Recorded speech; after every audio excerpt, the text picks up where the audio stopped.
Il paraît que les immigrés seraient un fardeau pour la France. Faisons les comptes.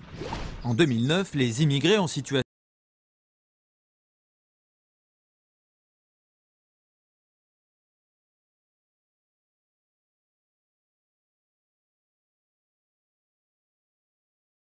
Il paraît que les immigrés seraient un fardeau pour la France. Faisons les comptes.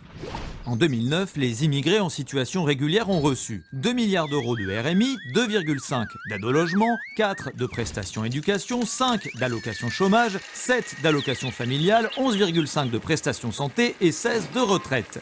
Total 48 milliards d'euros. Toujours en 2009, les immigrés en situation régulière ont versé 3 milliards d'impôts sur le patrimoine, 3 d'impôts locaux, 3,5 d'impôts sur le revenu, 18 d'impôts et taxes à la consommation, 32,5 de cotisations et contributions sociales, total 60 milliards d'euros. Sortons notre calculette, recettes moins dépenses. Les immigrés vivant en situation régulière en France ont rapporté 12 milliards d'euros aux finances publiques en 2009.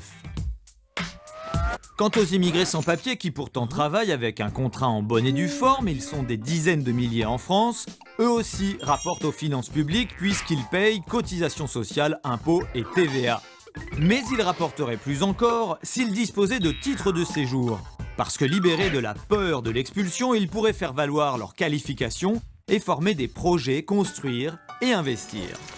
À ce propos, des chercheurs britanniques ont calculé que la régularisation des sans-papiers en 2009 aurait rapporté 4,6 milliards d'euros à l'économie du Royaume-Uni. Dire que les immigrés sont un fardeau relève donc de la plus grande irrationalité économique, puisqu'ils créent activité, emploi et richesse.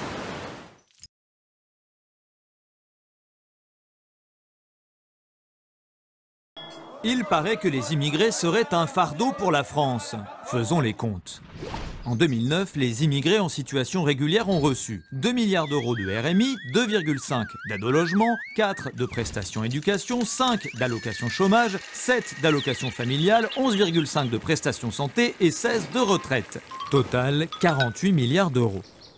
Toujours en 2009, les immigrés en situation régulière ont versé 3 milliards d'impôts sur le patrimoine, 3 d'impôts locaux, 3,5 d'impôts sur le revenu, 18 d'impôts et taxes à la consommation, 32,5 de cotisations et contributions sociales, total 60 milliards d'euros.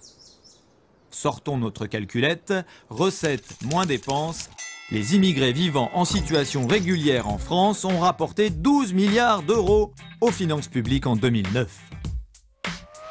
Quant aux immigrés sans papier qui pourtant travaillent avec un contrat en bonne et due forme, ils sont des dizaines de milliers en France, eux aussi rapportent aux finances publiques puisqu'ils payent cotisations sociales, impôts et TVA.